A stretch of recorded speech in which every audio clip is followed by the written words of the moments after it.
Sorry I can't stay, and I can see it in your face. Start to wonder if I am really worth your time. What can I say since that I never feel in place? Tell me why pieces just too hard to find. Don't wanna lose this chance with you. Got something I got left to do. Promise it won't take too long and I'll be back real soon. The stars will align, just give me until the next full moon. Can't say I'm surprised by the silence in your eyes. I know you think you must be such a fool. I'm telling you no lies. Gonna see your eyes. Just gonna put away all of my ghosts and ghosts. Don't wanna lose this chance with you. I got something I got left to tell. Promise it won't take too long and I'll be back real soon. The stars will align, just give me until the next full moon. The stars will align, just give me until the next full moon. Hey!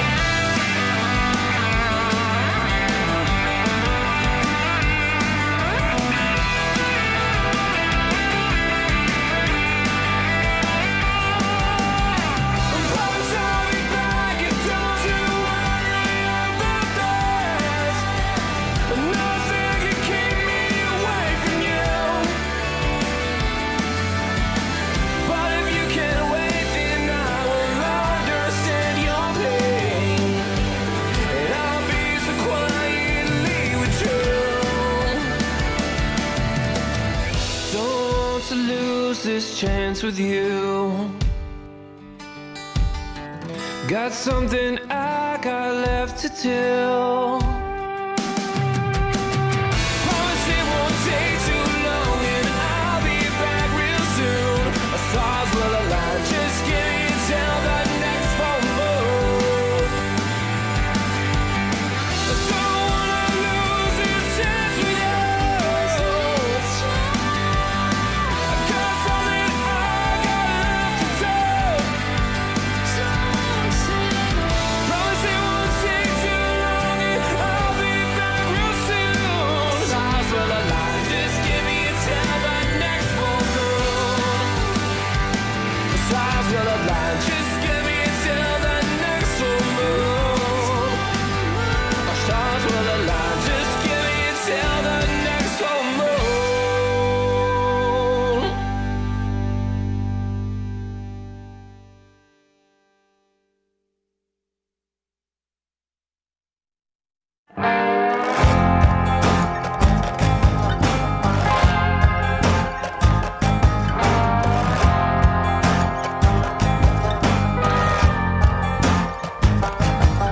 It's the third day in a row and I'm feeling low.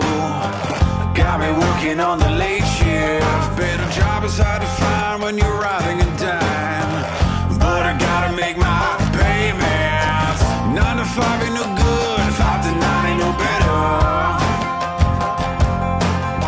I try to liberate myself, but I don't know no better. Locked in, so contained. Another night's gonna fry my brain. You got me working the late shift. You got me working the late shift. You got me working the late shift. It's a 4th day in a row and I'm feeling low. You got me working on the late shift. I'm behind the glasses, they pump and they pass. They don't even thank me. 9 to 5 ain't no good, 5 to 9 ain't no better. Try to liberate myself.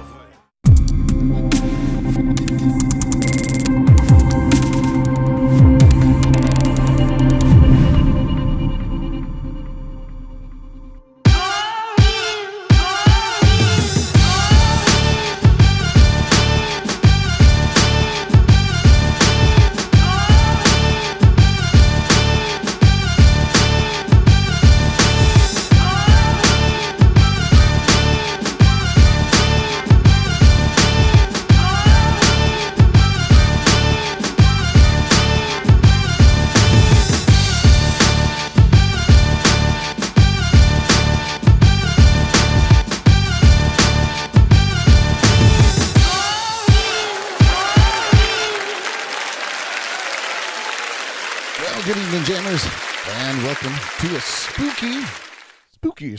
spooky edition woo, of Gems and Cocktails Live. Yeah, I am your host, Brad Brock, and it's National Paranormal Day. Tonight on the show, we're going to talk about this National Day. We're going to talk a little bit about the devices used in paranormal investigations and share just a few of the many allegedly haunted places here on Florida's Treasure Coast.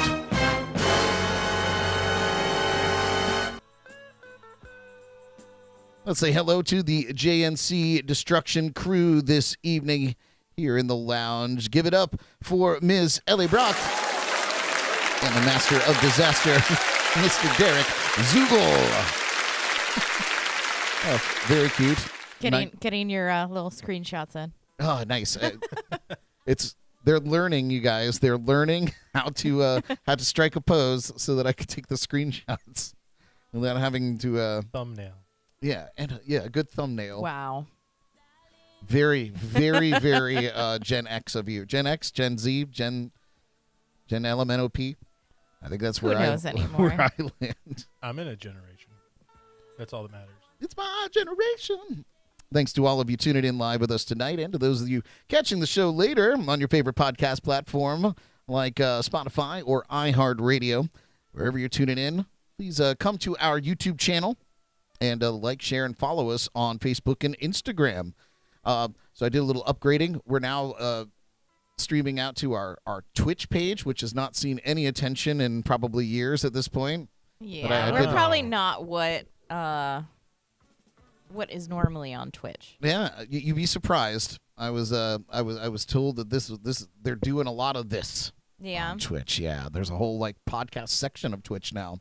Believe it or not. Interesting. Well, we're there. If you guys are on Twitch, you can catch us there as well. And there's more places to come with some of the upgrades that I've done. Whoa. More places to see our faces. I'm a poet. I didn't even know it. There we go. No. Wherever you're tuning in, please, as I mentioned, subscribe to our YouTube channel and like, share, and follow us on Facebook and Instagram. But before we get down to business, we're going to share our completely unrelated cocktail of the week.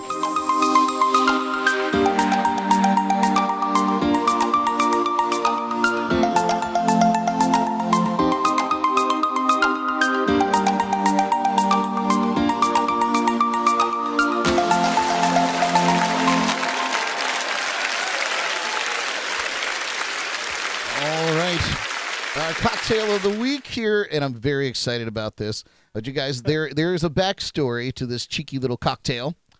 So I had this idea to serve a rum punch bucket, but instead use a miniature dumpster. And I was putting something away in Jordan's car the other day, and I saw this little piece of swag that she had gotten from a trade show, which included this little garbage can. And here it is right here. I present to you the JNC rum dumpster. Wait, don't you dare spray that over all this stuff. So it's just it's a nice rum punch. Here, I'll go back. I guess there's no going back. You can never go back again. But it's very simple. It's light rum, dark rum, pineapple, orange, lime, and a splash of grenadine. Right, Derek? Am I right? I threw in a little bit of cranberry in there, too. Oh, you changed the recipe. I'm just kidding. There's no recipe. There's no recipe. So I'm going to make I couldn't find the grenadine. I wanted something red. Oh, perfect. That works, too. I'm going to make a huge mess here real quick. You can see everybody else has already put their whipped cream on there, whipped cream top, because you got to have cream in a rum dumpster. Ellie likes a lot of cream. If you don't like whipped cream, you're a psychopath. I didn't True. say I I'm didn't just like saying. it. It's true. So there you go. You guys, it's the rum God. dumpster. It's the rum dumpster. Tastes like garbage. Oh, hot garbage. Cold garbage. That's not so bad. You know what it is? I know exactly what it is that you hate, Ellie. The plastic. No, I don't think it's the well, probably that's you. You don't like dark rum. It's exactly what's in there that I think you don't like. Dark rum has a very interesting taste. It's It's not for the faint of heart. I think she was making a pun there, sir, about it talking like garbage. That was a Tasting like pun garbage. for sure. But it also tastes like it's gonna rot my gut. Well, I totally missed the pun. I'm so sorry. but I thought it was pretty good. He's just too excited about his little trash cans. So look, you guys, it has little wheels That work. that work. You can roll this thing. Now you Right out understand the women's obsession with tiny things. Oh, I know. Oh God! Women's What did obsession I with, do? with tiny things. At least one woman's obsession with a tiny thing. It's not lost on me. Lost on a lot of people. You ask any woman, and they see a little miniature version of anything, almost anything, and they're like, "Oh, how cute!" It's good to know. That's great information. Anyway, join us each week for our cocktail or shot of the week by visiting jnclive.tv and Wow, navigating too soon. to the shot of the week page and see what we're planning. And then you can get all the ingredients delivered to your door by our friends at Drizzly. Drizzly. Just to let you know, if you guys haven't figured this out, we are a Drizzly affiliate. So when you click the Drizzly links on our website and complete an order, you also help support the show. So go and be a lazy sack, just like the rest of us, and get some booze delivered to your door. Help us keep this show afloat. It's been a while since I've had the two of you together in the room here at the same time. I feel like it's been a while since all of us have been together. I think it has. It's been weeks. We've had Jordan's out on a trash mission. Ellie was out last week. Derek was out the week. Derek and Jordan were out the week before. It was just me and you holding down the fort. Yeah, it's nice to have you guys here. How have you been, Ellie? How was your week? Everything good? It was better than I thought it would be. But yeah, very busy. I'm very tired, and it's not done yet. So yes, Not done yet. yes. It's a big week. May 5th is a big Yeah. day for you in your store, isn't it? It's the biggest day of the year. And so our Taco Tuesday is normally kind of crazy. It was even more crazy this week. And I was like telling some of the people that we were working with, I was like, this times it by 2, and that's going to be our Cinco de Mayo. And they were like, there's no way. And I was like, oh, yeah, just wait. And they all quit. Everybody quit. No. I mean, we did have one person quit, but we just hired her. So it was like, whatever. You're not even trained yet. But no, it's going to be. I don't want to think about it. What about you, Derek? How you been, man? Been pretty good. Just gearing up for Cinco de Mayo. Making sure we got all the liquor we need for the special drinks and all the extra things that we have to cook on Friday. Are you guys usually busier on Cinco de Mayo? Like, is it a big day there? For my location, it's about 2.5 times busier than it would normally be. So, yeah, Crazy. we're expecting big numbers. Good. Hopefully it'll save the rest of the week. I thought you were going to say, hopefully it'll save the restaurant. You never know. All right, you guys. Well, as always, we are watching the chats and comments. I might be completely useless with it tonight. I have a new chat where it's kind of consolidating all the chats together. But there's no scroll bar, so if I miss it, it's gone forever. So I apologize. But the other Yahoos here are keeping an eye on it as well. So if it's something important, direct it to them, and they'll hopefully interrupt me politely. I want to say welcome back, Lubeck. We haven't seen you in a while. He's in the chats today. So. Mike Lubeck, I see him pop up there, and Philip and Paul. Thank you guys for tuning in live with us. I guess we should get right down to our spooky celebration. What do you think? Probably a good idea. Yeah? Sure. All right, you guys. Let's celebrate National Paranormal Day.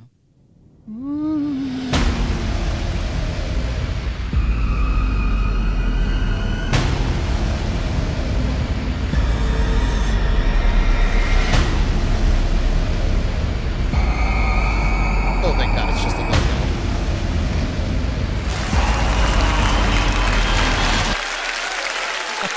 Oh, Lord. It's just a logo, guys. Just a logo. Just a logo. Thank goodness. Had me worried. Well, first off, here's a little bit about Paranormal Day. Those of you that don't know, National Paranormal Day is an unofficial holiday observed on May 3rd each year, which celebrates all things supernatural and unexplained. The day is a chance for people to explore their interest in the paranormal and to learn more about the mysteries of the unknown. National Paranormal Day was created to encourage people to be open-minded about the supernatural and to explore the possibilities of the unknown. It's a day to celebrate the fascination with ghosts, spirits, UFOs, and other unexplained phenomena. On National Paranormal Day, people may attend events, lectures, or conferences, listen to podcasts that don't normally talk about paranormal stuff. But all that related to paranormal research and investigations. They may also participate in ghost hunts, paranormal investigations, or other activities that allow them to explore the unknown. Some people may choose to celebrate National Paranormal Day by sharing their own paranormal experiences. Do either of you have any paranormal experiences? Don't tell me yet. Just say yes or no. Sure. What about you, Derek? Yeah, I got stories. Okay, good. That's great. Because I'll have something to add when we get to story time, but here we go.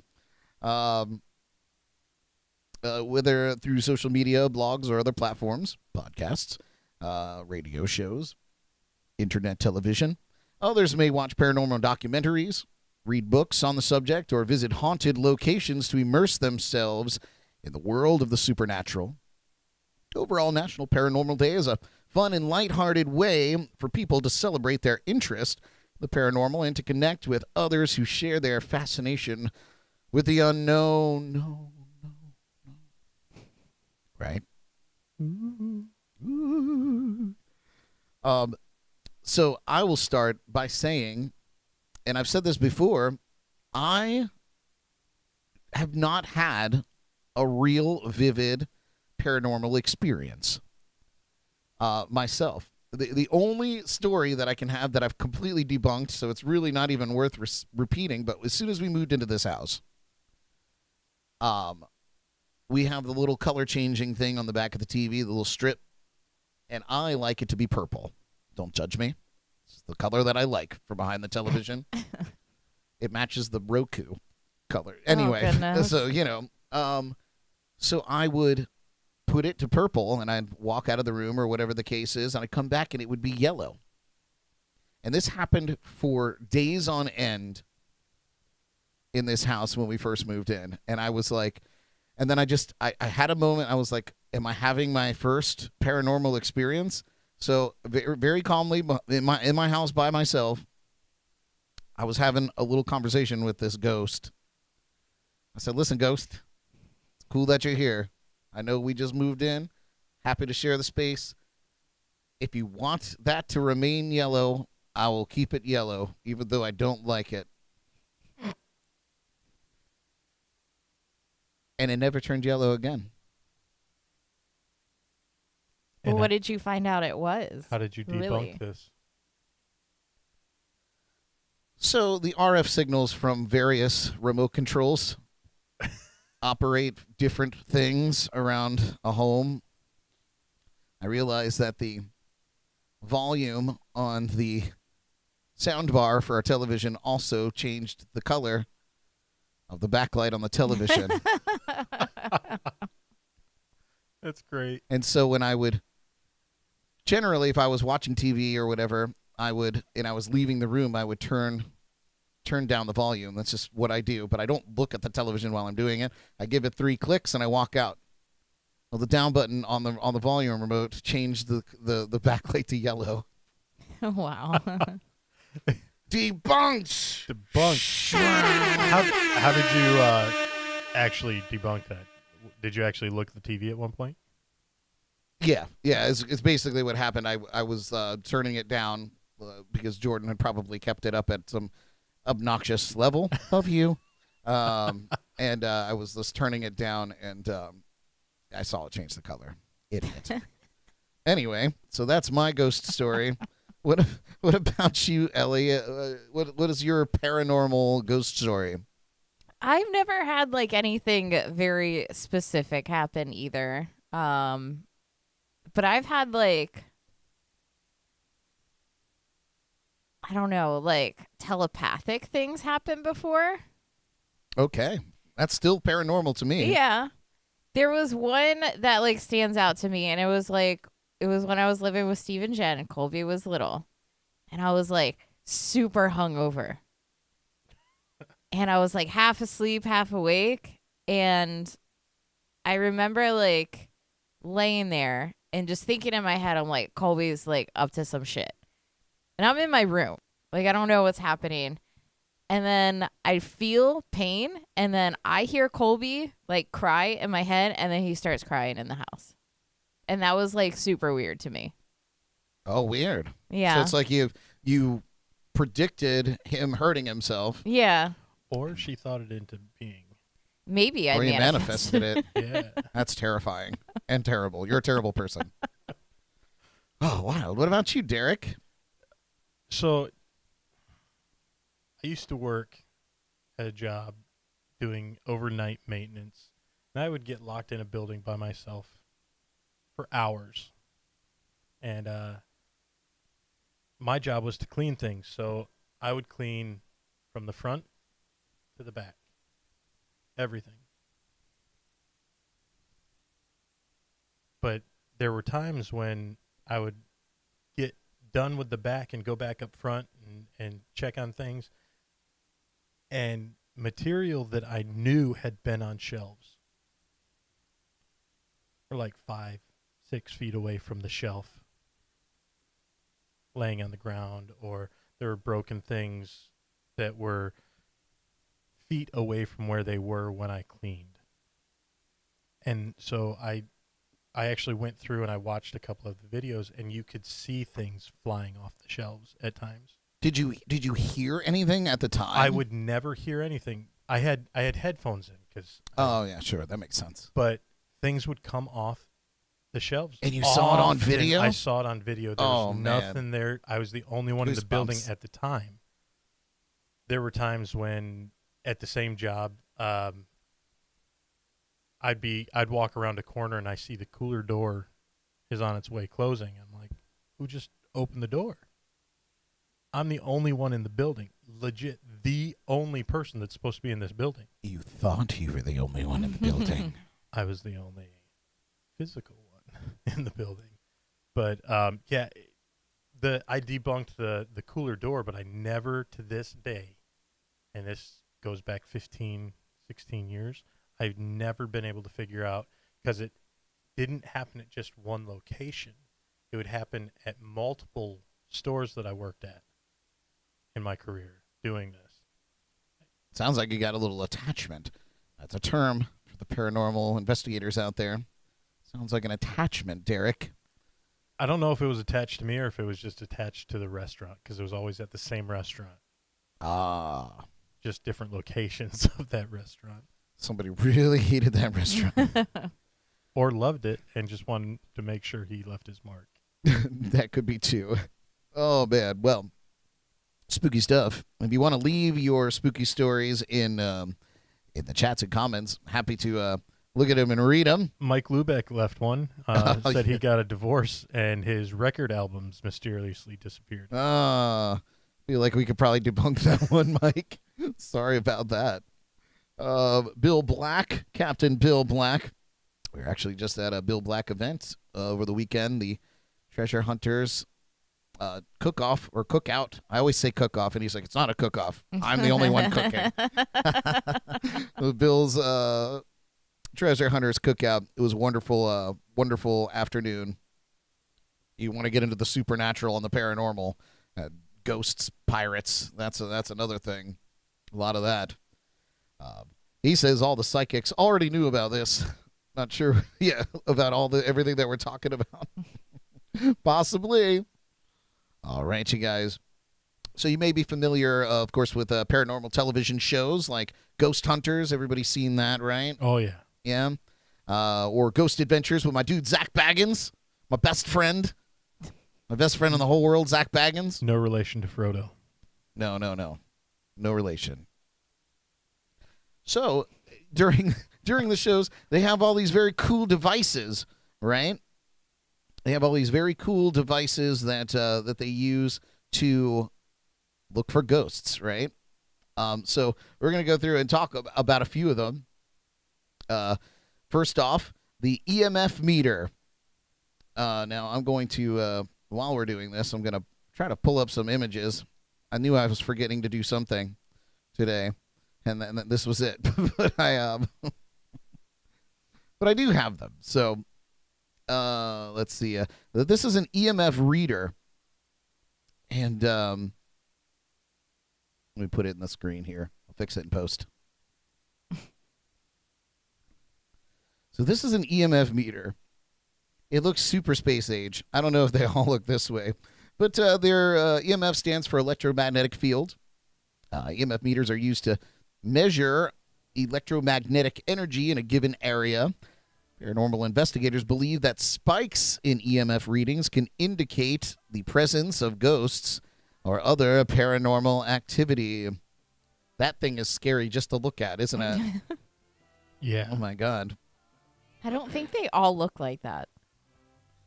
No, certainly not. They definitely made this one look space age on purpose. Next up are EVP recorders. Those are creepy. And now, so the recorder is creepy? That creeps you out? This little thing?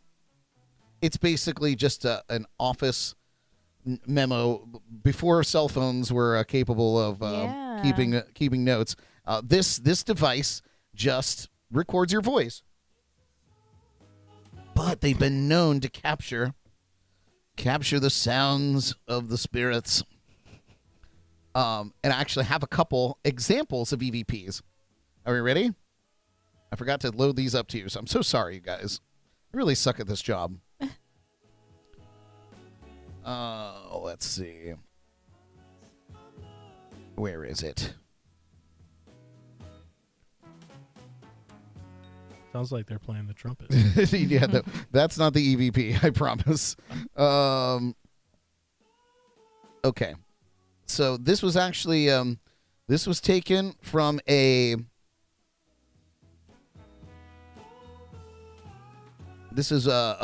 taken from the show Ghost Adventures, which I love. And so this was they capture some really good ones because they're totally legitimate. And hang on here before I do this. I have to figure out how to get it because I didn't do some things right. I know, it sounds ridiculous, doesn't it?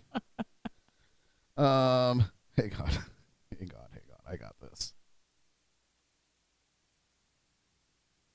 Okay, so check it out. EVP. Where are we? What does EVP stand for? EVP stands for electronic voice phenomena. And I guess I'll tell you a little bit about it. The recorders are used to capture audio recordings of voices that are not audible to the human ear at the time of the recording. Paranormal investigators believe that these voices may be from ghosts or spirits. Well, there you have that.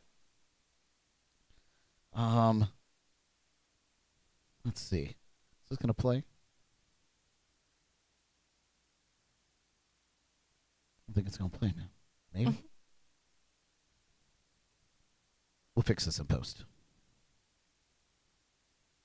Is there any family members here? I'm next to Bobby. Next to Bob. I'm next to Bobby. Yeah. That's what it just said. Really? Yeah. All right, listen again. Listen nice and close. I'll turn it up for us here. Is there any family members here? I'm next to Bobby. Next to Bob. I'm next to Bobby. Yeah. That's what it just said. Really? Yeah, I'll play it one more time. Listen right after she asks the question. Can you hear it? Is there any family members here? I'm next to Bobby. You hear her say I'm next to Next Bobby? to Bobby. Yeah. That's what it Ooh, just said. spooky stuff, Yeah. man. That's spooky stuff. I have another example. That one was a little hard to hear. It was pretty freaking It's clear. pretty to me. clear, right? So this one, this is another one, and it's a little bit clearer.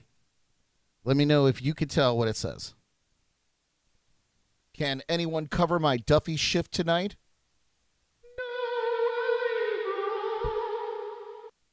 You're so dumb. Jerk. Everyone catch that? Can you decipher what they're saying? Can anyone cover my Duffy shift tonight? No Sounds- way, bro. Yes, you got it. It sounds like the disgruntled voice of a past employee or a lazy one at that. So there you go. Wow. I worked really hard on that today. Wow. Next up in no way, bro. Next up here we have I really was expecting something. I know. We got bamboozled. you got bamboozled. I am not sure what the difference. This is a thermal camera. Thermal cameras can detect temperature changes in a given area, which paranormal investigators believe may be associated with the presence of ghosts or other paranormal entities.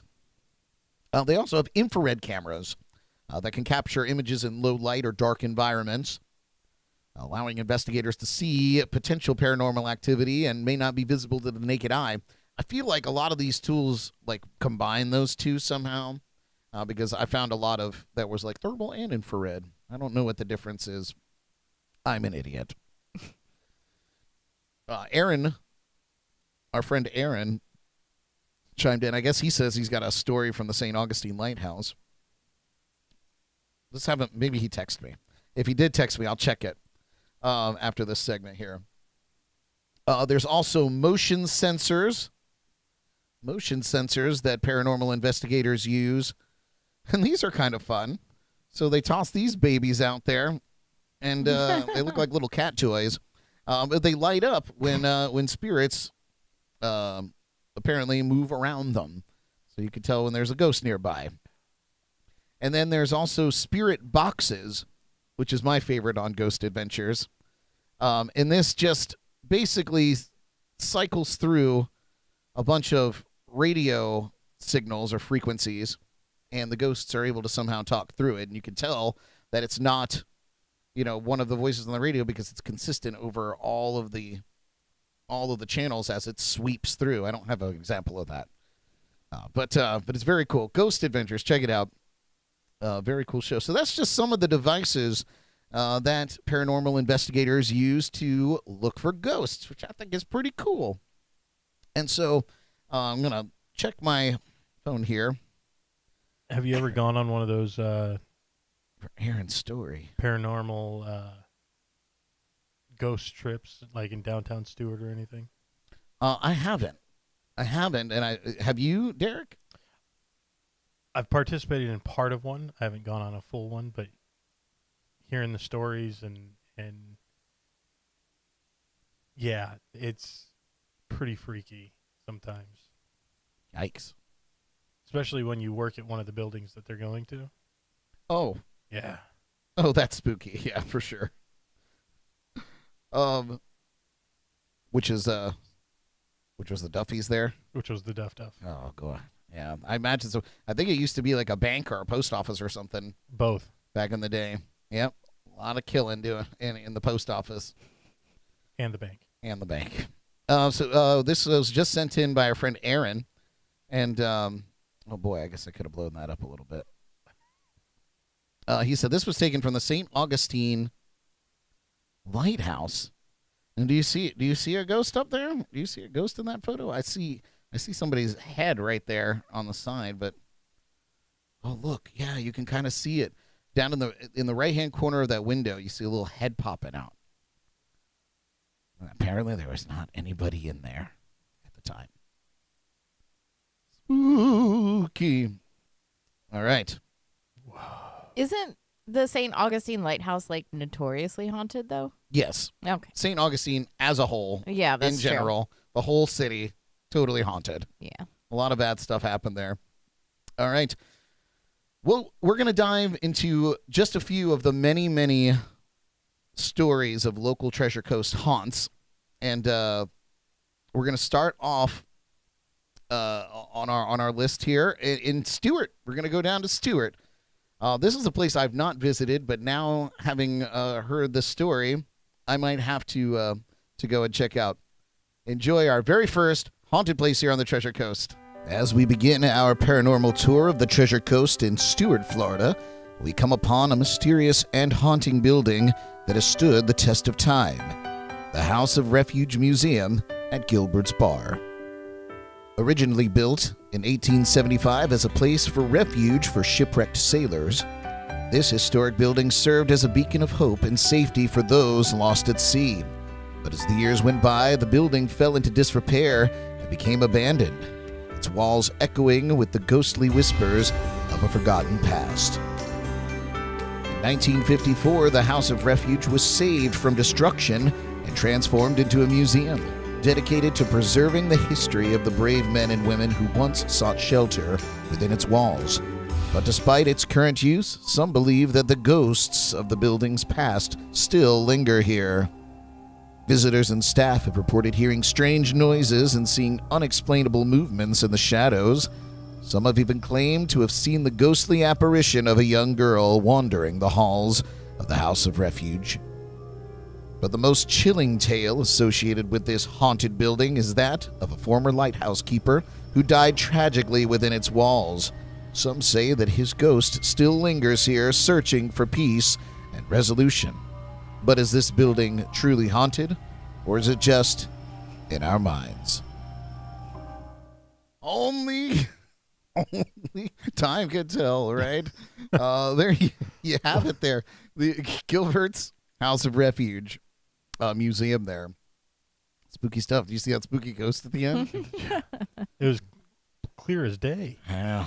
No hiding that ghost. Yeah. Have either of you ever gone to the to that museum in Stewart? No. I feel like we should. I feel like Yeah. we should pull this together for a Halloween thing. Halloween's coming. It's like, what? Around the corner. Yeah, like a month away. Pretty close. Right. Less than half a year. So, that's crazy.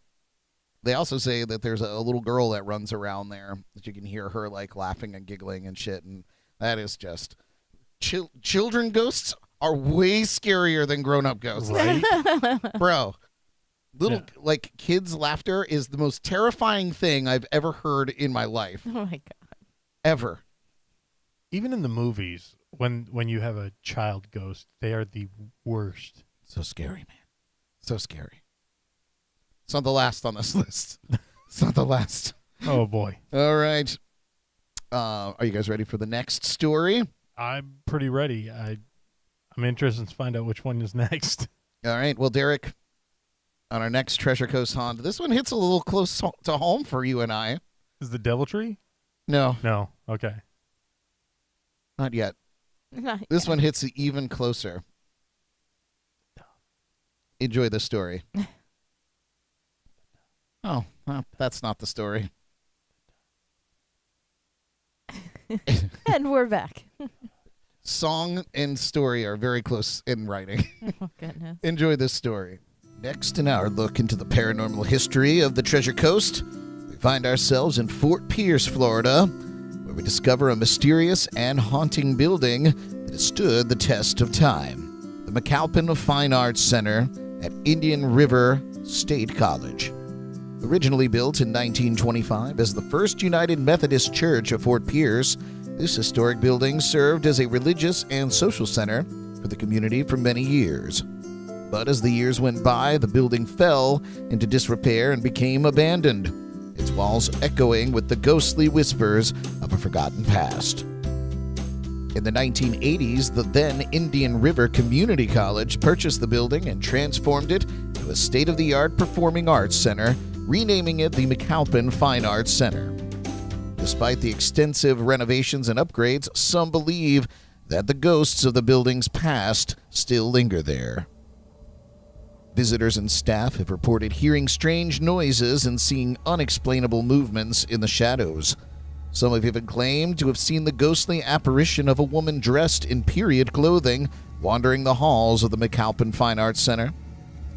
But the most chilling tale associated with this haunted building is that of a young girl who tragically died at the building's basement many years ago.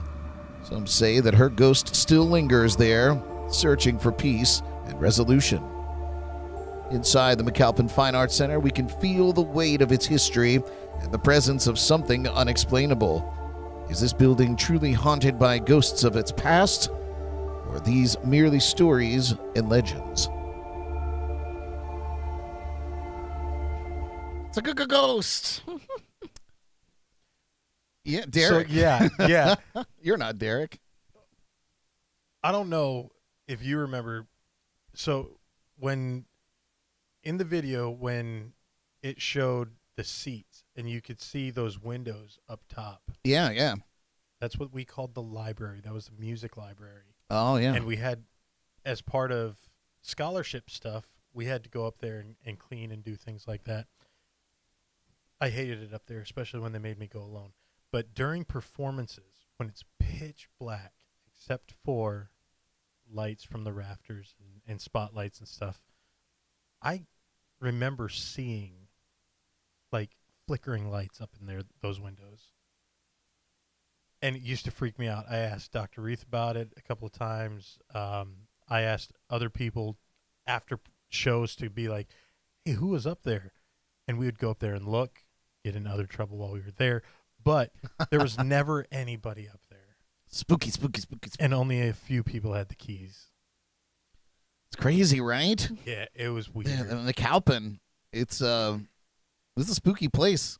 We spent plenty of times in there, like after rehearsals or whatever the case, or sneaking in there to drink booze or whatever. You know, it was, you know, you hear stuff like clinking around, and I never saw a woman in period clothing, but or a little girl.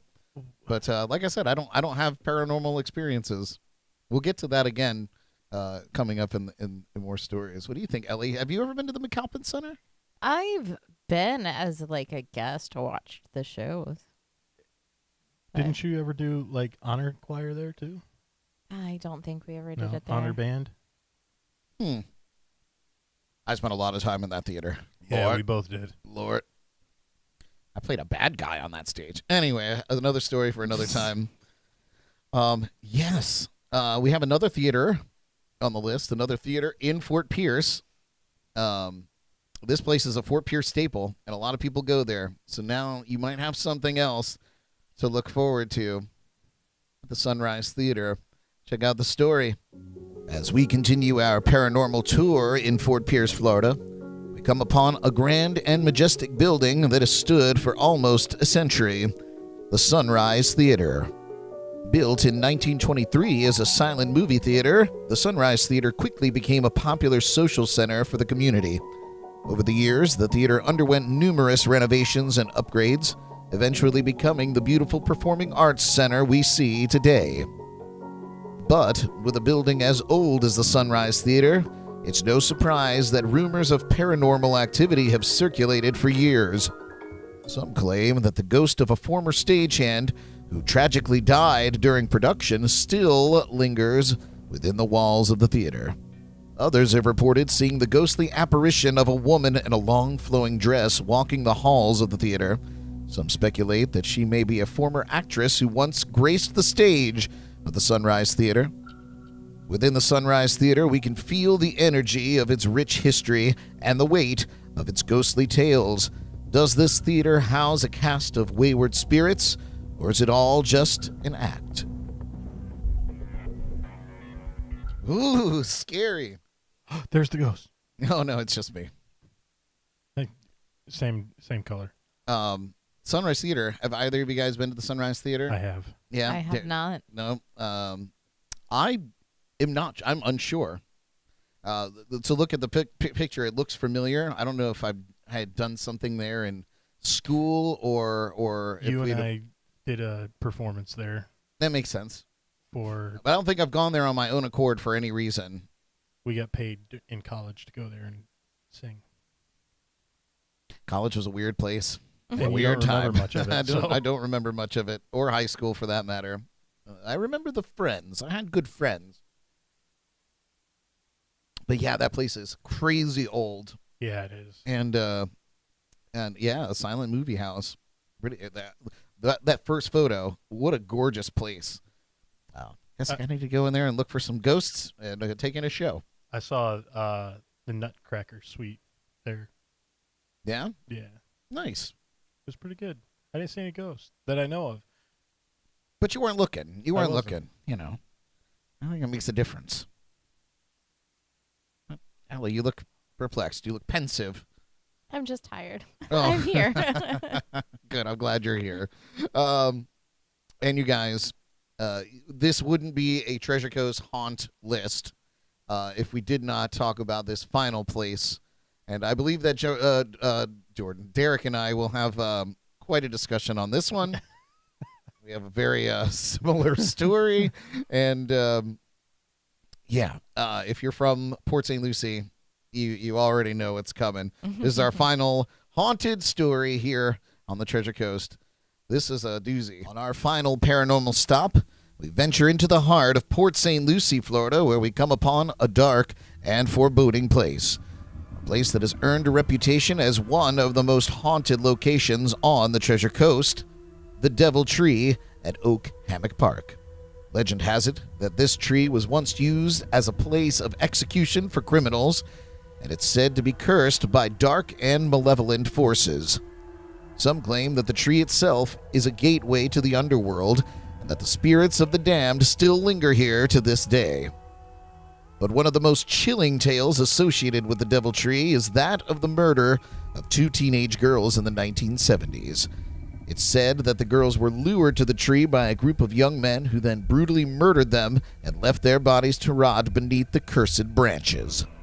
Over the years, many visitors to the site have reported experiencing strange and terrifying phenomena. Some have reported hearing ghostly whispers and screams, while others claim to have seen apparitions of the murdered girls and their killers. But the most notorious legend associated with the Devil Tree is that anyone who harms the tree or shows disrespect to the spirits that dwell there will be cursed with bad luck and misfortune. Some say that those who dare to cut down or damage the tree will be haunted by the vengeful spirits of the murdered girls for the rest of their lives. At the Devil Tree, we can feel the weight of its dark history and ominous presence. Is this tree truly cursed, or are these merely stories and legends passed down through the ages? We may never know for sure, but one thing is certain: the Devil Tree will continue to hold a place in the folklore and legend of the Treasure Coast for generations to come. There you have it. Yo, the that Devil ghost Tree. is getting around. I know, he's the spookiest ghost in town. Yeah, okay, so Devil Tree. Am I right to say everyone's got a Devil Tree story? Everyone's got a Devil Tree story? I mean, I've been there. I feel like if you've grown up in Port St. Lucie, Yeah, you've been there. You got a Devil Tree story. It's like a rite of passage. But have you been there at night or during the day? Oh, you It's have to go at completely night. different. You got to sneak Yeah, in. Oh yeah. You gotta sneak in. You gotta get in trouble. Mm-hmm. All right, so we'll go with Ellie's experience first. I never experienced anything weird there. I just went, and it was the woods and it was nighttime, so it was creepy. But nothing weird happened. Mhm. It's a weird looking tree, though. It's a weird looking tree. Yeah, There's something wrong with that tree. it's definitely sticks out. It's not normal to be where it's at. Ma, look at this tree. You know what I'm talking about. Okay, so Derek, let's talk about your Devil Tree experience. I've got multiple, but the one that probably stands out to me the most, at the Devil Tree, they used to use it for rituals. People would go there and have rituals, and my first experience with it when I was very young teens, I went there on a Halloween, and there was a group of people with a lamb. I don't know what happened, and I didn't know what happened until the next day, and there was reports of people that were arrested for slaughtering a lamb at the Devil I Tree. remember reading that. Yeah. And- Glad you yeah. hightailed it out of there. Oh yeah! As soon Yeah. as we saw people there, we left. We were like, "Yeah, we're not getting involved." We Like want Halloween is the nothing to do. worst time to go there. Well, Or the best. I don't know, because there's a lot of traffic, you know. I was with the same person that tried to freak me out by cutting the engine on their car when Becker Road was still a dirt road, and played pranks on us out there too. So it was his thing to mess with us and try to get us in sticky situations. Yeah, well, if you got around that lamb, you'd have been in a sticky situation. Yeah, well, I don't know. Yeah. It could have been great lamb chops. Not the day after. No, No, you can't let it sit out overnight. no, that's true. Yeah. I went one time, and there's a lot of details to the story, so I'm going to try to like dance around them a little bit. Yeah, I left you with that. It was a Halloween. We were all just kind of sitting around at my friend Nikki's apartment, and it was me, my friend Nikki, her friend Casey, and Nikki's husband at the time, and my ex-girlfriend Leah, who we all know here. And we were all just kind of like putzing around thinking about what to do. And somebody said, "Why don't we go to the Devil Tree?" And I was like, "Cool, that sounds great." Always The Devil great Tree. advice. I didn't realize that you had to basically trespass on a state park or city park or whatever, hop a fence to go into this place. And, of course, Halloween night, the place is just swarmed with people. Oh yeah. There's people everywhere, you know. And this one weirdo came out of the woods and was like, "Do you need a tour guide to the tree?" And we were like, "Of course we do." So we let Random this stranger in the woods. yeah, so we let this psychopath lead us to the tree. He didn't even exist. And so we get there. I feel nothing. I have no perception of the paranormal. I believe in it. I truly do. But I've never had an experience. And so I'm getting nothing. I'm just, at this point, annoyed at all the weirdos there. They were not the weirdos in my group. And then Leah was just kind of like getting like really weird and into the spirit of things. And I don't know if she was fucking around or if she was really becoming overwhelmed by the experience. But at one point I was like, once this guy was like starting to like talk about weird stuff, I was like, we're out. We're out. I kept a very close eye on the path out. And we got out of there. Best part of the whole story. We get out without a problem. No worries. Nobody died. Didn't see anything being executed. Go out there, jump the fence, only to be greeted by two of Port St. Lucie's finest. At the time, I was on probation for shit. for having a fake ID, getting busted with a fake ID. So he pulled me aside and he was like, "What the hell are you doing?" I was like, "I don't know, man." I was like, "My girlfriend pulled me out here." I was like, I didn't want to do it. I didn't realize we're going into a park. I was like, "But I'm also not a bitch." And he was like, "All right." He's like, "Well," he's like, "You guys get the hell out of here." And And that was the scariest part of your that night. was the scariest part of my night because I could have gone to jail. Yeah. Could have took me away. But yeah, the Devil Tree. Some people have really, really weird experiences there, and I've heard that some people it's just another Have tree. you only gone at night, or have you been during the day to see it? I've never gone during the day to see it. I have. Yeah, It's actually a really nice park. It's a beautiful park. Yeah. Oak Hammock is a great park. Yeah. Of course. Now, when I first went there, Oak Hammock was not a park. When I first went there, there wasn't a park associated with it. Oh, so it was just Just woods. a tree in the woods. That to me seems even scarier. Yeah, it was weird. Well, any of you Port St. Lucie people out there that might be tuning in, I would love, love, love to hear your crazy Devil's Tree stories. So if you want to send that in the chats and comments, or if you know me personally and you want to send it to my email or my Facebook or my cell phone, I would love to read your Devil Tree story. But we're going to take a quick break. But before we do, happy Paranormal Day. That's pretty awesome.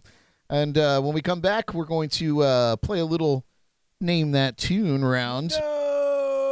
Yes. I feel like this is going to be a breeze for you guys, though. This is going to be an easy one. I don't know the singers. It's a spooky round, so you'll get it. And we'll get into this week's entertainment news in the Geordie Files. Stick around. This is Jams and Cocktails Live. We'll be right back.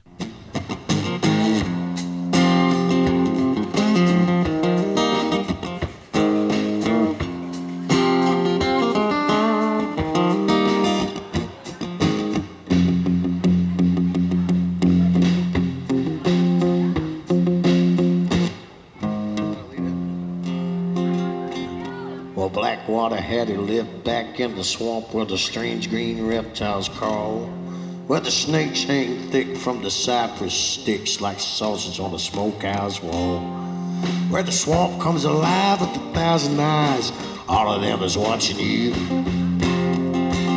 You better stay off the track, some old Hattie's shack in the back of the Black Bayou.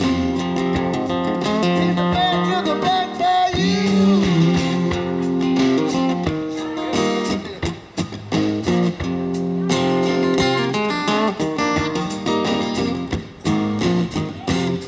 Way up from the road from Hattie's shack lies little Steve Okeechobee town. Talks to the small bridge Hattie like yeah when the sun goes down. Rumors of what she's done, the rumors of what she do. Cat boats off the tracks, Mo Hattie's shack in the back of the Black Bayou. In the back of the Black Bayou.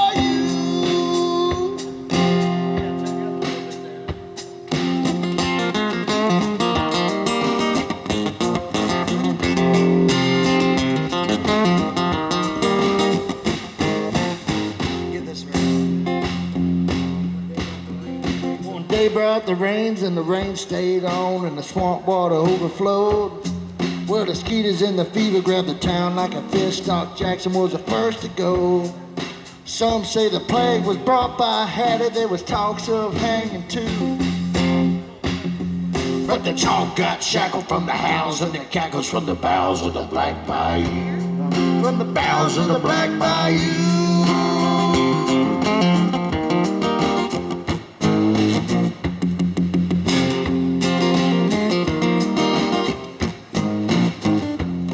But early one dawn, between the dark and the morn, the shadows filled the sky.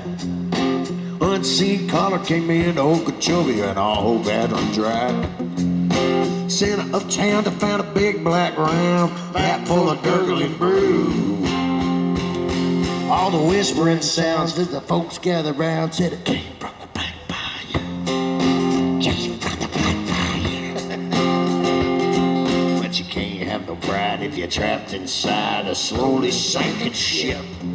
They scooped up the liquid all deep and green. The whole town took a sip.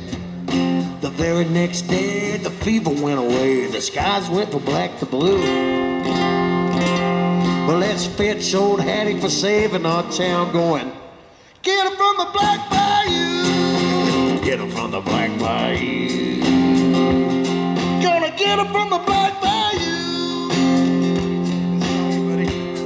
Well, a party of 10 of the town's best men headed for Hattie's shack. Said swamp witch magic is useful and good, and we're gonna bring Hattie back. Well, they never found Hattie, and they never found the shack, and they never took a trip back in.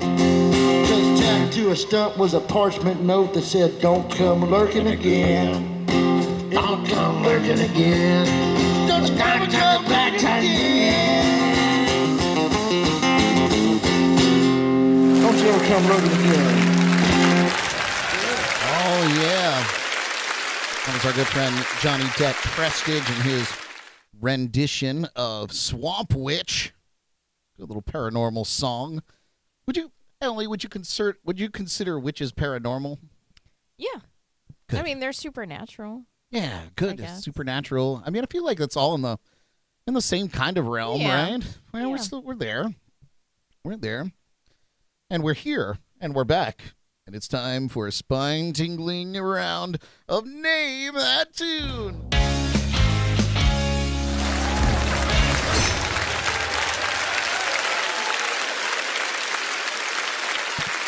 All right.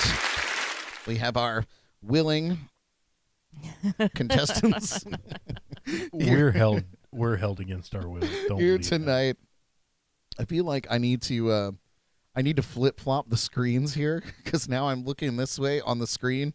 I'm looking completely away from you guys. It just looks weird, right? Just turn the other way. And then I can't see anything I'm doing. All right, you guys. We invite all of our live viewers to play along with us in the chats and comments. We're, of course, looking for the name of the song and the band or artist that's performing it. This week's category is, you might have guessed, paranormal rocktivity. Yay! Wow. Wow. It took a lot to come up with, you guys. Ellie's ghost. Ooh. No way, bro. All right. All right, here we go. First clue. Are you It does look like Pac-Man. Oh, you guys are funny. She's drawing her own Pac-Man now. This is not what these are supposed to be used for. You guys hear the dogs barking outside? That's kind of spooky. And there were no dogs. All right, here we go. First clue coming at you here for Name That Tune.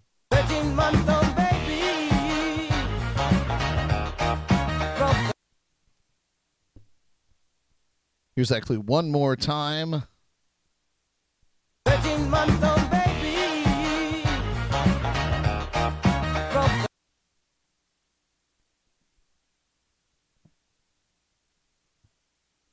All right. What do you guys have? It is Superstition. You both got that right. But who is the artist? Stevie. Stevie whom? Wonder. Oh my God! It took you guys long enough. Yes, Superstition by Stevie Wonder. There. Here's the next clue. Are you guys ready? I'm only doing the name of the songs. You're so rebellious these days, I am. Derek. I am. Pleased to meet you. Hope you guess my name. I got this one. Here it is one more time. Pleased to meet you. Hope you guess my name. Ellie looks stumped. I have no idea the name of the song. Get half credit by putting the artist down. I don't know if I know that either. But you know the Really? song? You've heard I it know before? the song, Oh, yeah. okay. It's just one of those songs that you've heard 1,000 times and you have no idea the name or who it is. Well, and it's not actually in the name of the song.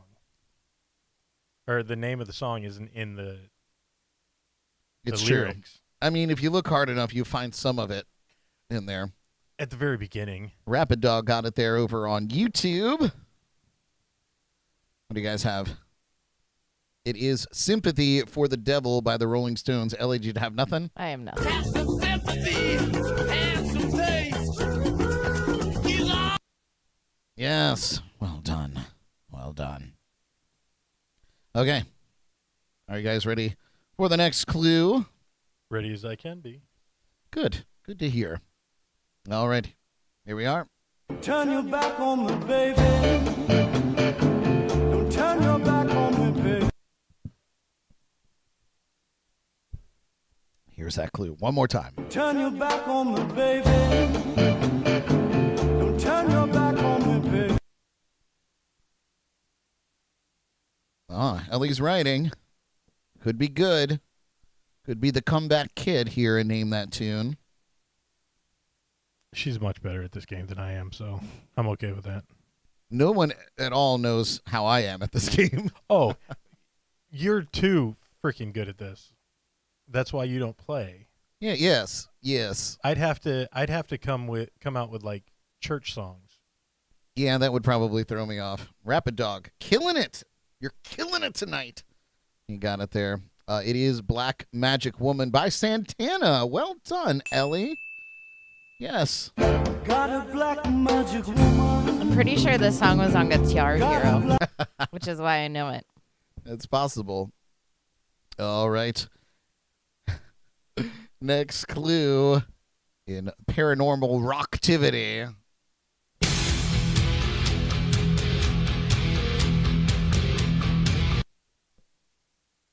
Yep, no vocals. Here we go again.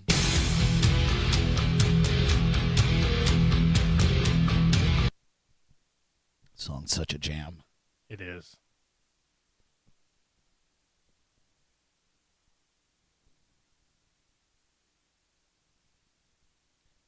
All right. You guys have it here. Let's see what you got. Yes, Enter Sandman by Metallica.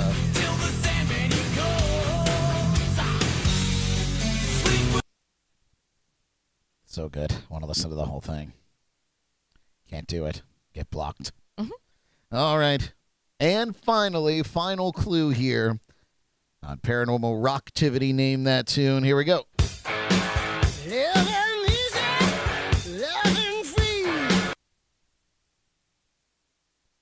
Here's that clue once again.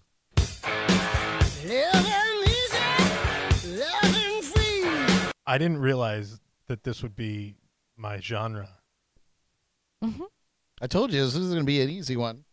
Shut up. No, I'm just knowing this stuff.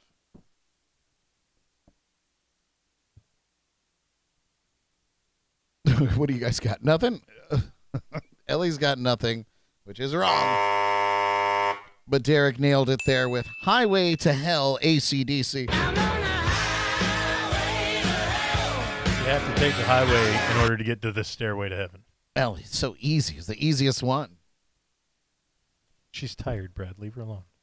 All I could think of was the song that you always hear at like a fair on all the rides. They always play it. Oh, by AC/DC. They play this song. They play a lot I of guess they songs do, by yeah. AC/DC Yeah. at the fair. They rock, man. Rapid Dog had a clean sweep. You got every song right. Well done, Rapid Dog. I got every song. I just didn't get I didn't write all He got all of it. Good job.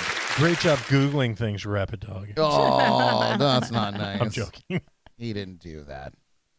Rapid Dog would never do that. All right, you guys. It's time to take a peek at this week's entertainment headlines and everybody's favorite news segment named after someone who isn't here right now. Presented by somebody who writes the stories anyway. This is the Geordie Files.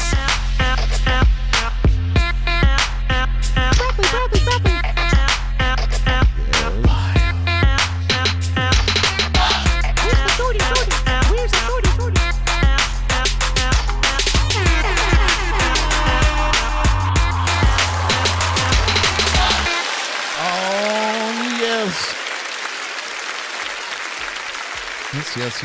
Yes. Welcome to the Geordie Files. I am Brad Brock with you tonight while JT is living the good life in the Big Easy in New Orleans, eating beignets and drinking Sazerac. Two things which I'm sure she's probably not doing. Tonight in the Geordie Files, we're going to talk about who is covering for Katie and Lionel on American Idol while they're at the royal coronation. How much one gingery musician is paying for their New York City apartment. Also, Post Malone responds to his fans' concerns about his weight loss. And one of the world's biggest bands calls it quits. Also, we say farewell to the father of daytime trash TV and a Canadian musical treasure. But first, let's start out with today's celebrity birthdays, shall we? I'm going to be real honest with you. I don't think I set up any of the any of the pictures for any of this. Wow. I know I was missing some stuff today, so we'll breeze on through all this stuff here. Be real honest with you, I don't even think it's something I could do real quick. That's okay. This person would be celebrating a birthday, but he passed away back in 2006. James Brown He passed away at 73, the funky soul singer who gained fame for his anthem, I Got You, I Feel Good. And Rolling Stone magazine actually ranked him 7th on their list of 100 greatest artists of all time. Number 7? Number 7. Oh. All right. He sadly passed away on Christmas Day back in 2006. Next up on our list, turning 45 years old today, country singer, songwriter, and guitarist Eric Church. He won the Academy of Country Music Award for Top New Vocalist in 2011, and he's released a string of top hits like Drink in My Hand and Springsteen. Interesting stuff. Frankie Valli. Frankie Valli. Frankie man. Valli. I know. Isn't it incredible? Frankie Valli, friends, is 88 years old today. Whoa. 88. Front man, of course, at the Four Seasons, whose hits included Big Girls Don't Cry and Sherry. Sherry, baby. Right? I get that right, Derek? You did. Hit all the notes, too. I know. It's just because I'm amazing. I mean, really. This is what all this comes down to. It's a great And song. modest. And I modest. love that song from Dirty Dancing. From Dirty Dancing, eh? It was in Dirty Dancing. Was it really? Yeah. I don't. At least, like, I have no idea what's going on, dude. Brother. I have no idea what's I'm older going than both on. of you. I've seen the movie like 90 times. It was a good flick. It was, and it was definitely in there. Could you believe that he's 88 years old, still kicking, still doing shows? I think he's actually coming to the Sunrise Theater. That would Maybe he'll one be I there in would like to person. see. Maybe he'll be there as a ghost. Another ghost will be coming to the Sunrise Theater. We'll talk about that also. Oh, boy. Sad guy. Boom. I got it, guys. I don't have it for the birthdays, but I got it for everything else. Thank you. Jeez Louise. Wow. Now I know how Jordan, this is what happens when you're not actually here. Now I know how Jordan feels when I throw these names on her. Turning 36-year-old today, Korean French actress Palm Clementif. She was cast into the Marvel Cinematic Universe in the role of Mantis. Oh, Yeah. how old is she? 36. Young little sprout. Yeah, she is. She made her debut in the Marvel Universe as Mantis in Guardians of the Galaxy Volume 2 and would reprise her role for Avengers Infinity War and will most likely be in the new one coming out Yeah. that Derek's going to see. I will go see that on Friday when it comes out. I know she was in the Christmas one that they did. Weird. Christmas be special. Too much like Star Wars. Turning 47 years old today, best known for playing Joan Harris on the AMC series Mad Men, Christina Hendricks. I love her. Yeah, she's also Yeah, she's appeared in such fantastic. films as Drive, Detachment, and Life as We Know It. And rounding out our birthdays here, turning 47 years old, actor known for his role in The West Wing and Psych, Dual Hill. He also made appearances in movies like Holes and She's All That. And he actually returned to TV on CBS's Doubt. So, happy birthday. He is a very underrated actor. He's great. He's- Psych was such a yeah. great show. I loved Psych. That and Monk. Yeah, great. They're probably the same writers. They don't know. make him like that anymore. They don't. Truly don't. All right, let's dive right into our stories here, guys. Ed Sheeran, he's popping up a couple of times tonight. But Luke Bryan said a few days ago that there will be two artists who'd be filling in for Lionel Richie and Katy Perry on American Idol while they're performing at the King Charles's coronation ceremony this weekend. And he said they're big time, and he wasn't kidding. That's right. Ed Sheeran and Alanis Morissette will be filling in for Wow. Lionel and Katy during Sunday night's installment of the show. While Ed will be a guest judge, Alanis will both judge and mentor the remaining contestants. We'll be singing her songs live. Could you imagine She's singing? got so many great songs. Could you imagine having in a singing competition, singing songs to the person who made them gigantic? And having them judge you for it. And having No them pressure. judge you. No pressure on at these all. kids. Yeah. Well, Katie and Lionel are living the royal life there. The contestants will also team up to to sing duets of Ed's songs. So double whammy there. Both Ed and Alanis will also perform themselves. Alanis will sing one of her hits, while Ed will perform a new single from his album Subtract, which drops on Friday.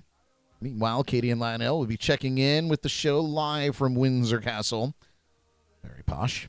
Where the coronation concert is taking place, the show airs live coast to coast Sunday, May 7th at 8 Eastern and 5 p.m. Pacific on ABC. Don't miss it. Oh, look, another photo of Edward. As promised. You guys, there are some places in the United States where you can buy a house for as little as $36,000. Where? I don't know. Maybe the desert. Maybe the Somewhere where no one wants to live. Yes. Ed Sheeran has decided to pay that amount of money every month. How fun for an apartment in Brooklyn, New York. $36,000. $36,000. Yep. According to the Wall Street Journal, Ed has signed a lease on an apartment at Pier House, a new 100-unit condo development in Brooklyn Bridge Park, where stars such as Matt Damon and Amy Schumer own homes. Ed is renting the 4-bedroom, 3,200-square-foot apartment for $36,000 a month. That's almost $1,000. No, wait. That's more than $1,000 a day. That's How much? That's 12. That's $1,200. How much is that per square foot? 3,200. 36,000 divided by 3,200. 100? 100 and some change? Yeah. I don't know. Yeah. You're throwing numbers at me? I can't. What is it? Hang on. I got the calculator. 36,000 divided by 32. I just want to know, for every square foot he walks in that house, how much money he's dropping a month on that joint. $36,000 per month. Okay, which was, 3,200 square feet? yes, sir. So for every square foot, he's paying $11.25. Oh, that doesn't seem so bad. $11 a foot? I mean, I don't know. But in my opinion, the more staggering thing is that it's more than $1,000 a day. I just want to point out that 3,200 square feet is it's about 1,000. It's over 1,000 more square feet than my house that we're sitting in. Yeah, that's a lot of space. And we have a broadcast studio in our house. So anyway, He's paying more a month than most people make in like a year. he's paying what we pay in rent a month, or for the whole year. Yeah. Right around $36,000 per month, which is the most expensive rental property in Brooklyn when it first came on the market earlier this year. The apartment, But the which kid's worth like, billions, yeah. trillions maybe. I don't know. The apartment, which last sold for $6 million back in 2018, has a private rooftop terrace, an outdoor dining area and grill. Ooh, cute. It's not clear when Ed plans to stay in the apartment, since he's about to kick off a North American tour in support of his new album Subtract, but it's also not clear if he's been staying there while he's been in New York to testify at his Thinking Out Loud Let's Get It On copyright trial. So, Could you imagine paying $36,000 a month for an apartment you don't even live at? no. Like, why? Why would you sign a lease somewhere? But let me give it a shot. I will be happy to take that experiment and get back to you. Doesn't he have like a wife and child now, Yeah. or like 2 children? Yeah. He's got children. I don't know what's going on with him. Better hope he doesn't lose that. Lose that That's why trial. he's got a spare apartment. $36,000 a month, Lord, and we just re-signed. There's no price on freedom. We just re-signed our lease and had a heart attack. Not anywhere near that. 10% of what he's paying. Oh, all right. Post Malone in the news. What? What was that name? Yes, Post Malone. We all love our Maloneisms here. Let's not postpone this Segment any longer? segment any longer. Yeah, well, everybody post up and listen to this story. Post Malone is Post-haste. He's setting the record straight on his recent weight loss. Lost? Lost. Just one. His post diet. No, just kidding. In an Instagram post Friday, the rapper wrote, I wanted to say that I'm not doing drugs. I've had a lot of people ask me about my weight loss, and I'd suppose performance on stage. I'm having a lot of fun performing and have never been or never felt healthier. Went on to say that becoming a dad is what kickstarted his healthier lifestyle. He's cut out soda and started eating better. Post ads, he's looking to cut smokes and brews next. What has he become? People seem to forget that, like, guys, if they just move more and stop drinking soda, they immediately lose like 15 pounds. Yeah. But why would you ever do any of that? Right. Post There's concludes. a wedding in a month. Yeah. I'm going to try to fit into that suit. Post concludes his message by telling his fans he's been working on new music and that he's the happiest he's been in a very long time. Went on to say, if you're having a hard time or need some love, I can say that you're loved more than you know. And keep fucking crushing it. He said, good night, nerds. Spread love and rock on. Posty's a gem. Yes. And that was the end of his post. I saw that on Instagram too when he posted it.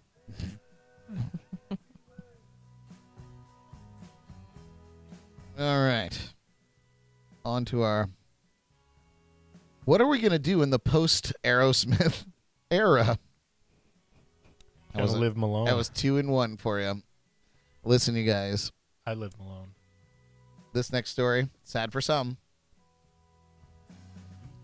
Aerosmith is heading into retirement.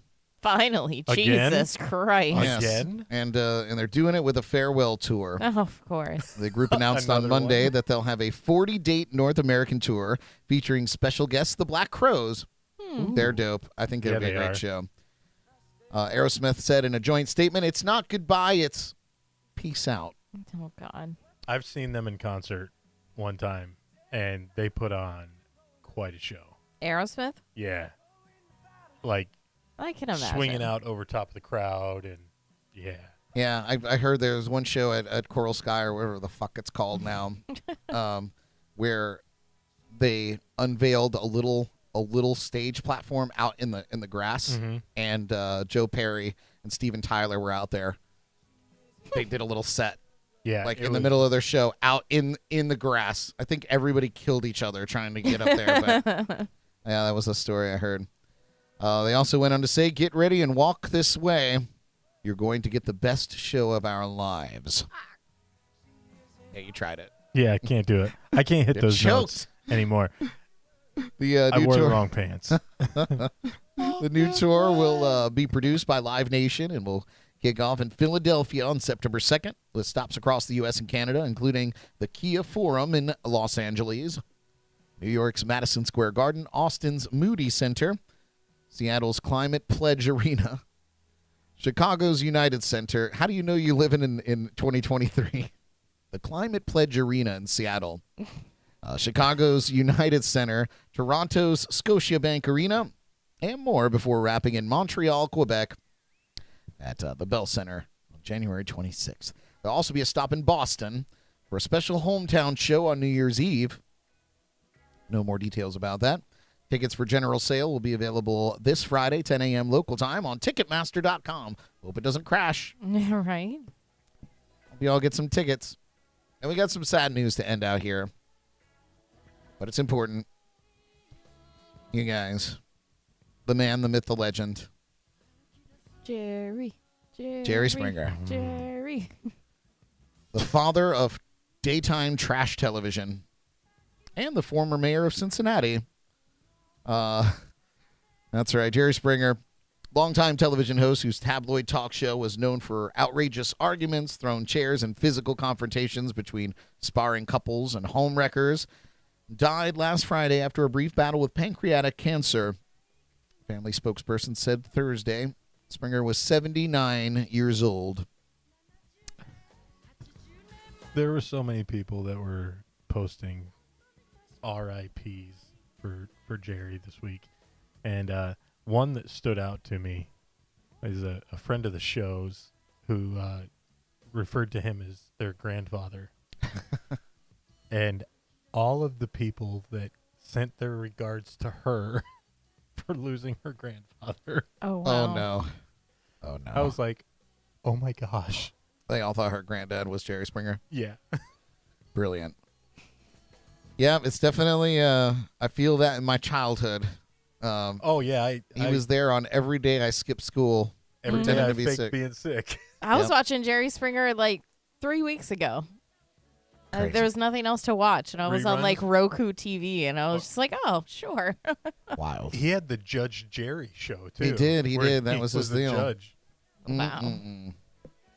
Nothing like being judged by Jerry Springer. Well, sail on, Jerry Springer. 79. That's pretty. It's a pretty good run. Yeah. Steve Wilkos is still holding the torch, though. Yeah, his show's pretty terrible, but I like him.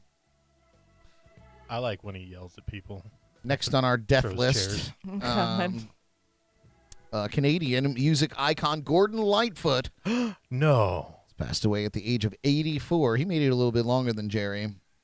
The wreck My of the God. Edmund Fitzgerald artist died at a hospital in Toronto. How old is he in that picture? 84 years old. I think this Jesus was like the day before he Lord. died. Wow. I don't know. He got a little crypt keepery at the Yeah. end. That song wreck of the Edmund Fitzgerald. Boy, don't even talk to me about that. I have a story. I'll tell you at the end of this article. Oh, I've got a story about it, too. He died on the afternoon of May 1st. An official death statement was posted on the late artist's Facebook page, because that's how we announce our deaths these days. Don't forget, when you die, to set up your Facebook to let everybody know that Yeah. you're dead, detailing an exact time and cause of death. It's with profound sadness that we confirm that Gordon Meredith Lightfoot has passed away. Gordon died peacefully on Monday, May 1st, 2023 at 7:30 p.m. exactly at Sunnybrook Hospital in Toronto. He died of natural causes. He was 84 years old. He's survived by his wife, Kim, 6 children, as well as several grandchildren. They're too many to count. Number is I mean, not when you have practical. 6 kids. So most of you know I played music on cruise ships, and I know you two know. But the funniest request I would get from people is to play "Wreck of the Edmund Fitzgerald," which is a song about a sinking ship on a ship in the middle of the ocean. And I would delight in declining that request, because I was like, I'm superstitious, and I'm not going to sing a song about a sinking boat. He declines every time I ask for him to play it, too. I have played it. I know it, but not today, Satan. What's your story? Your Gordon Lightfoot story, The Derek? fact that I ask you to play it every time I go to one of your shows and you refuse. Oh yeah, for sure. Sail on. Because it's what, a 9-minute long song? Oh, it's very long. I definitely have to bust out lyrics for it, because I don't remember it. Canadian legend and treasure. He had a great voice. 84. Yeah, he was beautiful, and he had great songs. Way better songs than The Wreck. Wreck. My God, Sundown comes to mind. He's had some other good ones too. Carefree Highway. I could go on, but I won't. Well, that's it. That's it. That's the Geordie Files. Thank you.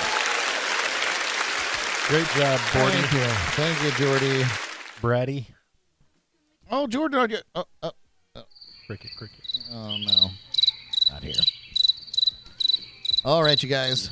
Ellie, do you want to do Bible study or midweek motivation? Do you have a midweek motivation plan? I always do. I'd like to hear yours. No. That's cute. You haven't talked enough tonight. That's... Well, I feel a little bit of... the best thing is when you do your motivation and then she responds to it. The back and forth is great. Okay. This one's This one's a doozy. Oh. Yes. All right. Well, get your pen and paper and prepare yourselves for this week's midweek motivation. Motivation. Brought to you by Rum dumpsters. Rum Dumpsters, 1984. All You bring right. the rum, we have the dumpster. For centuries, humans have been fascinated by the paranormal. We've told stories about ghosts, spirits, and other supernatural beings for as long as we've been able to communicate. But what if there's more to these stories than just entertainment? What if the paranormal is all around us? We're just not seeing it. I believe that the paranormal is real, that it could be a powerful force for good in our lives. When we embrace the paranormal, we open ourselves up to a whole new world of possibilities. We can connect with our loved ones who have passed on. We can learn about our own past lives. We can even gain access to hidden knowledge and wisdom. Of course, there are also dangers associated with the paranormal. And if we're not careful, we can attract negative entities or energies into our lives. But if we're respectful and cautious, the paranormal can be a great source of joy and enlightenment. Now, how can we embrace the paranormal in our everyday lives? Well, here are just a few tips. Be open-minded. The first step to embracing the paranormal is to be open to the possibility that it actually exists. Don't dismiss stories about ghosts or spirits just because you can't explain them. Keep an open mind and be willing to consider the possibility that there's more to the world than what we can see. Do your research. A lot of information available about the paranormal. Read books, watch documentaries, and talk to people who have had paranormal experiences, Derek. The more you learn, the more you'll be able to understand and appreciate the paranormal. Get involved in the paranormal community. Not in the dead way, but in the paranormal investigation community. There are many groups and organizations that are dedicated to the study and exploration of the paranormal. These groups can provide you with support, resources, and opportunities to learn more about the paranormal. And last and certainly not least, be respectful. When you're interacting with the paranormal, it's important to be respectful. Remember that these entities are just as real as you and me, and they deserve to be treated with respect. So embrace the paranormal and open yourself up to a whole new world of possibilities. You might just be surprised at what you find. Oh, thank you.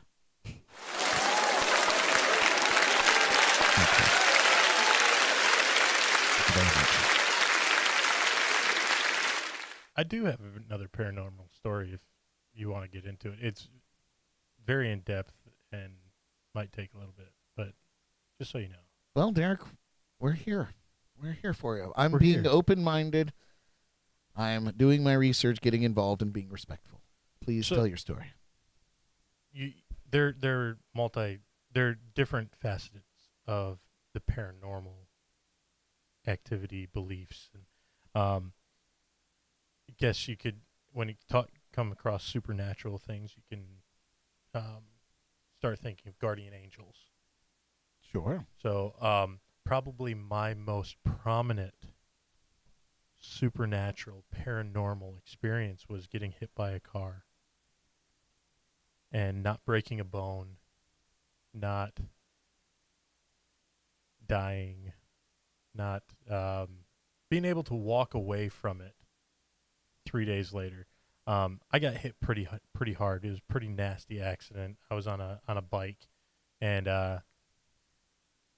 got hit, went through a windshield. My bike went under the car. I got thrown out of the windshield. My body landed.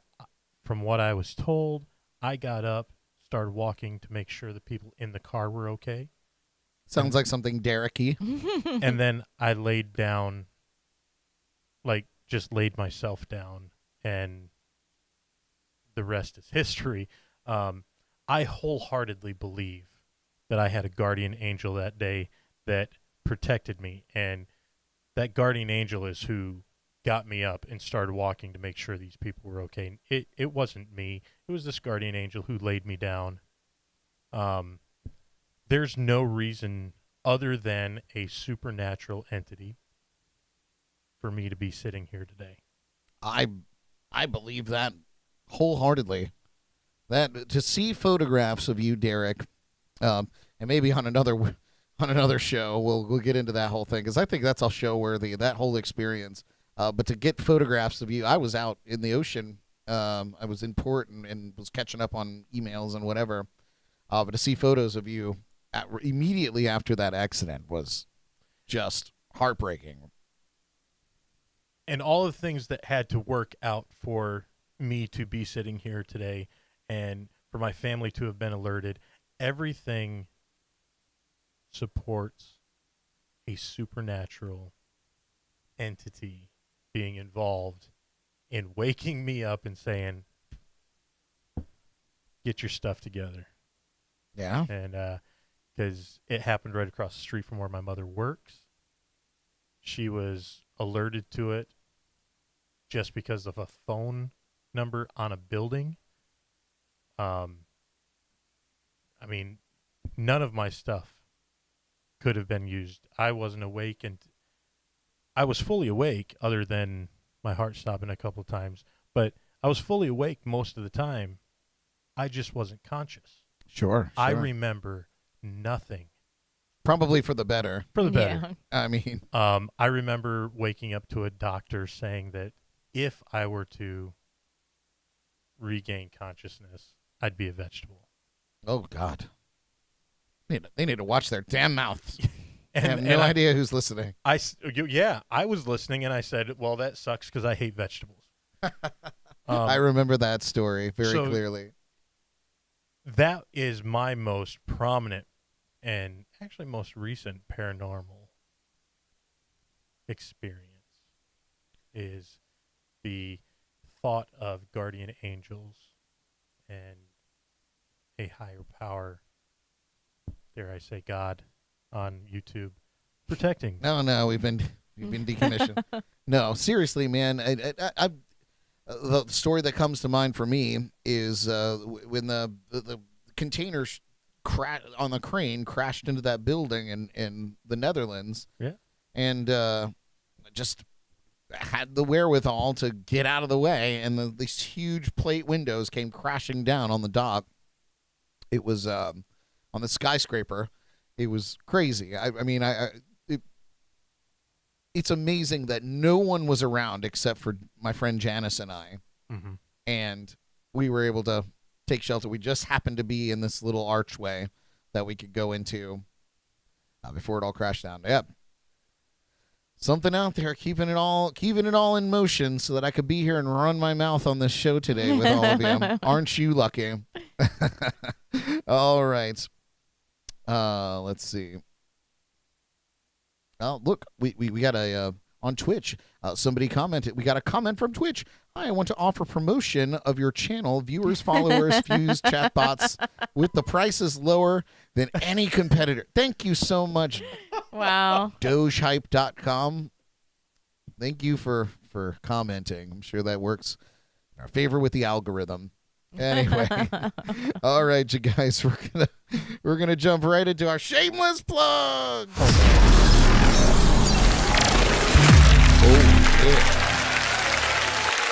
Starting to look like Kool-Aid Man over there, bud. I feel like the Kool-Aid Man. I'm ready for Ale House. That's what's going on. I'm ready for Miller's. You know what I think you're ready for? No. Ice, baby. Derek, no. I think you're ready. I'm not ready. I'm not ready. Ellie, do you think he's ready? Yeah, I think he's ready. I've got two more. We can all do it together. I'm not. Absolutely It not. has to be a secret. You can't just throw it around. Oh, it was a secret. I told you earlier it wasn't going to happen, and I did it anyways. That's not how this works. That's not how any of this works. That's a lie. That's not a secret. It's a secret if I had it planned all the time. I do have to say, That rum punch was really nice. It really was. It was pretty smooth. I enjoyed it. Still have like all of mine. That's trash. Do Okay. I get to keep this? I can take this home with me. Okay. Not the straw. The straw was expensive. These are gifts, right? Yeah. Okay. We're going to go around the room and do our shameless plugs right quick. Anybody want to start? I'll start. All right. So Friday is Cinco de Mayo. Yeah. I'm off. Don't come see me. I will be at my store for an incredibly long time. We are open until midnight on Cinco de Mayo. So if you're looking for a late night taco run, we will be open until midnight at Tijuana Flats in St. Lucie West. I will be there all night. But it'll be fun. We have I think we're doing some games and some giveaways and stuff. Nice. But yeah. You guys always have a fun time. It's going to be a good time. Literally everyone that I have working for me is going to be working that day. But It's like Thanksgiving at every other restaurant. yeah. True. But no, it should be a good time. We always try to make it fun. It is going to be super busy. So if you are going out as a patron on Cinco de Mayo and you go to a place that predominantly sells tacos and they are busy, Be patient. be patient, be kind. We're doing the best we can. We're only human. So just be good people to the people that are handling your food, preferably. Yeah, that's true. Do that every day, but definitely Do that every day, but definitely do it on the busy, days like Cinco de Mayo. be 100%. understanding. Have an open mind to that as well. Absolutely. Don't be a demon. Anything else? No, that's it. That's all that's going on in my life Nice. currently. Yeah, Cinco de Mayo at Tacos. Tijuana Flats. Yeah. What about you, Derek? I don't have any shameless plugs, but with Cinco de Mayo coming up, May the 4th be with you. Ah, yes. That's one of my plugs also. Yes. I love stealing your plugs, brother. That's weird. It's weird to say. You're not supposed to share them. It's weird to say. I clean them first. Oh, I clean God. it up a little bit. A lot of it. Well, that's why they're so clean when they're returned. Yes, sir. Listen, you guys, thanks so much for tuning in live with us tonight on YouTube, Facebook, and Shore Life Radio. Please, again, subscribe to our YouTube channel and share it with all your friends. And like, follow, and share us on social media. Also, be sure to check out our official website, jnclive.tv, loaded with all kinds of fun content. And now you can order JNC swag right from there, koozies and hot sauces and shirts and all kinds of fun stuff. You can also check out our sponsorship opportunities as well. If you'd like to give us money for nothing. And checks for free. Shout out to our sponsors and partners at Code Rum, Hop Life Brewing, the Sneaky Tiki in downtown Stewart, the Drums and Rums podcast presented by our good friend Paul Robertson. Drops podcasts on Tuesday and hosts his live streams on Thursday traditionally, which means tomorrow he's doing May the 4th be with you. Yep, Love you, Paul. He's doing his Star Wars. It's his turn to do a Star Wars episode. So he'll be doing his at 8 o'clock tomorrow night. And I think I'm actually going to set up a rerun of our podcast or of our Star Wars episode to run just before Paul's. So to get you all pumped up for Paul's live stream. That's great.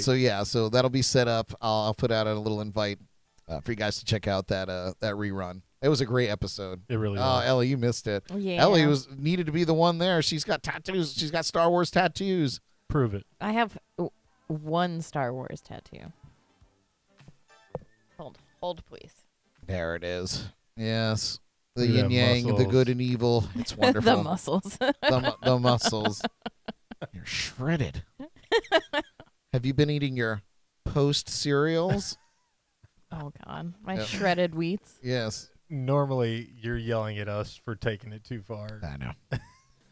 So check out the Drums and Rums podcast wherever you listen to podcasts or at drumsandrums.com.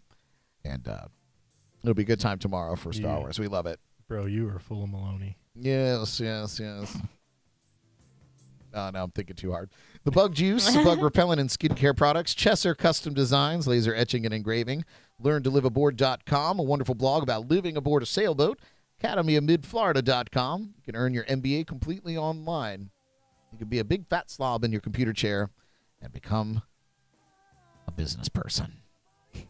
For all your graphic design needs, check out BradBrockDesign.com. The guy's not very good looking, but he's really good at what he does. Also, check out our radio partners at ShoreLifeRadio.com and Nixus Radio. And, of course, if you dig what we do, we encourage you to become a patron and help support the show. You can visit Patreon.com, Patreon/JNC Podcast to become a patron for $5 a month. Get a first look at exclusive content. Tonight, you'll probably see me smash a Smirnoff over on there. And some behind-the-scenes footage and more. I'll be performing my one-man band show tomorrow night at Manatee Island in Fort Pierce. But you can find my full schedule at bradbrock.com. And this is a big one. If you support education and particularly trade schools and you love live music, please consider helping our friends at the El Camino School of Music in Orlando. I support El Camino. Yes, I support El Camino. The GoFundMe link will be posted in the forever upload of this episode. And every episode until they're back afloat. So please give if you can and share either way. And be sure to check out the El Camino School of Music. You can Google that and find out more info on the school. Our season finale will be on May 17th. It's coming up. We've got 2 more shows. Isn't that so sad? 2 more shows. I know, and we'll be joined on the 17th with the Victoria Lee Trio. So we'll have Victoria Lee, Shanice Gransom from The Little Things, and Jeff Farashidian from Treasure Coast Entertainment all here. And so we'll have a live band. We're going to have some champagne and some cake. And maybe, just maybe, somebody's going to get shocked. What? Yeah, I know, Derek. I know you love it, so we'll get you sorted out. We haven't done much of that. I know. So we're going to take a break for about 4 weeks because I'm getting married. So I got to focus on that a little bit, and then we'll be back. It's coming up quick. We'll be back in just enough time to celebrate Ellie's birthday. 21. We're trying to put together something. Really, I mean, we put Jordan in the dunk tank for her birthday, and we blew confetti up all over Derek. So we got to come up. We have to level it up even more. Yes. For you. So. Yes. Any ideas that you guys might have out there? Please let us know. Otherwise, I'm gonna get a T-shirt gun and fill it with whipped cream. That sounds like a mess. Let's not do that. No ants. Yeah, we'll do it outside still. For God's sake, we've done really well this year without ants. So that's that. And, of course, like I said, we'll be back in the middle of June for that. So thank you so much. This has been our shameless plug.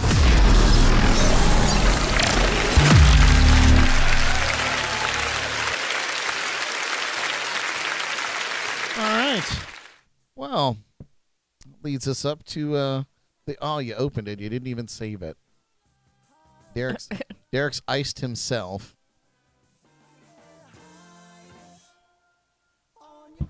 I've got 2 more. You're a champion at this. Yeah, I'm pretty good. All right, you guys. Well, listen, I hope y'all enjoyed the show this week, learning a little bit more about the paranormal and some of the paranormal sites around Port St. Lucie and in the Treasure Coast at large. Go check them out. We got a lot of cool history. There are ghost tours that roll around our cities here. So sign up for one and embrace the paranormal, baby. That's right. Thank you so much for tuning in live. And if you're not tuning in live, join us for a live show on Wednesday evenings at 8 p.m. Eastern for the next 2 Wednesdays anyway. And then we're going to take a little break. It's not going to matter. But we'll have some reruns going, so it'll be just like you never missed us. I'll just have a shorter beard. And you can catch us on YouTube and Facebook and Twitch, or you can listen live on Shore Life Radio. And we'll be streaming to even more places in the very near future.